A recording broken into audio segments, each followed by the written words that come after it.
एक दौर की बात है। एक पुराने अरबी शहर के किनारे एक छोटा सा गांव था, जहां एक गरीब लकड़हारा रहता था। उसका नाम यूसुफ था।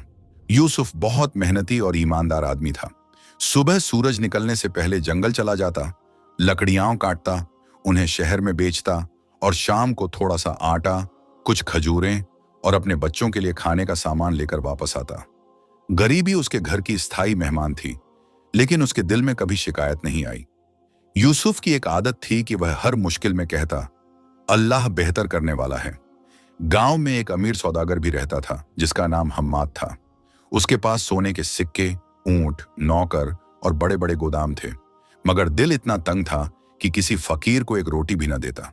वह हमेशा यूसुफ का मजाक उड़ाता और कहता, मेहनत से कुछ नहीं होता, किस्मत वालों को दौलत मिलती है। यूसुफ मुस्कुराकर चुप हो जाता। एक दिन यूसुफ हमेशा की तरह जंगल गया। मौसम अजीब था, हवा तेज चल रही थी और आसमान पर बादल थे।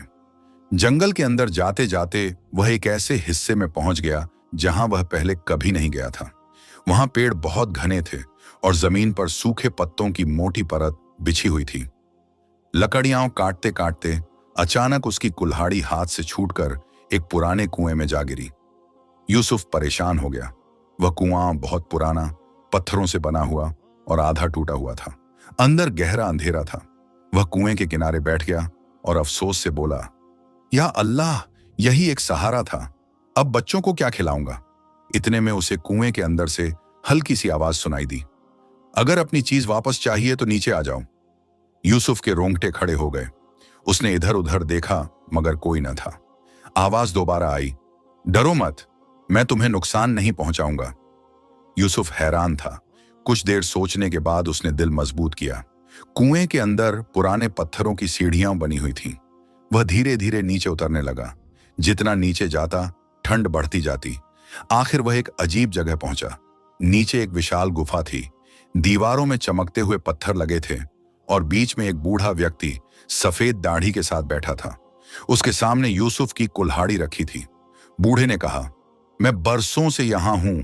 बहुत से लोग इस कुएं तक आए, मगर लालच में आकर बर्बाद हुए। तुम पहले व्यक्ति हो जो सिर्फ अपनी मेहनत का औजार लेने आए हो। यूसुफ ने आदर से कहा, मुझे बस मेरी कुल्हाड़ी चाहिए, ताकि मैं अपने बच्चों के लिए रोजी कमा सकूं। बूढ़ा मुस्कुराया, अगर मैं तुम्हें सोने की कुल्हाड़ी दूं तो? यूसुफ ने सिर हिला दिया, वह मेरी नहीं। बूढ़े ने चांदी की कुल्हाड़ी निकाली, और यह भी मेरी नहीं। आखिर बूढ़े ने उसकी पुरानी लोहे की कुल्हाड़ी दी। यही मेरी है। बूढ़ा खुश हो गया। उसने कहा, तुम्हारी ईमानदारी ने मुझे खुश कर दिया। तुम्हें एक राज देता हूं। उसने गुफा के एक कोने की तरफ इशारा किया। वहां मिट्टी का एक पुराना संदूक रखा था। इसमें तुम्हारे लिए उतना है जितना तुम्हारे नसीब में है, मगर याद रखना, सिर्फ एक बार खोलना।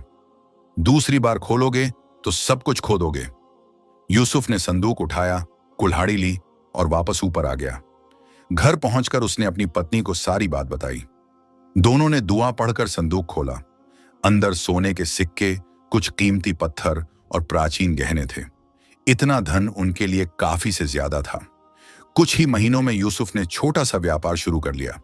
लकड़ी बेचने के बजाय अब वह व्यापार करने लगा। उसने गरीबों की मदद भी शुरू कर दी। गांव वाले हैरान थे कि अचानक यूसुफ इतना खुशहाल कैसे हो गया। हम्माद सौदागर जलने लगा। एक दिन उसने यूसुफ से राज पूछ लिया। यूसुफ सीधा साधा था। उसने सब सच सच बता दिया। हम्माद उसी समय जंगल की तरफ भागा।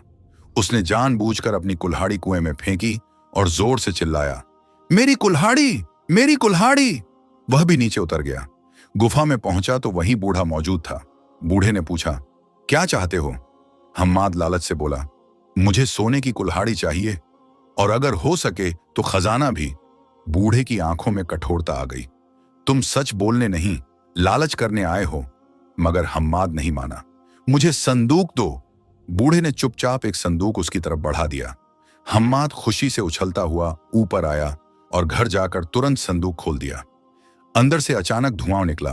कमरा अंधेरे से भर गया और उसके सारे खजाने, सिक्के और गहने राख में बदल गए। हम्माद चीखने लगा। अगली सुबह पूरे गांव में खबर फैल गई कि हम्माद का सारा धन खत्म हो गया। अब वह पहले से भी ज्यादा गरीब हो चुका था।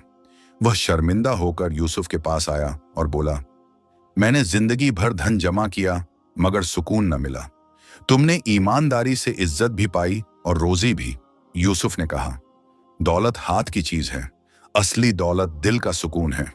हम्माद की आंखों में आंसू आ गए।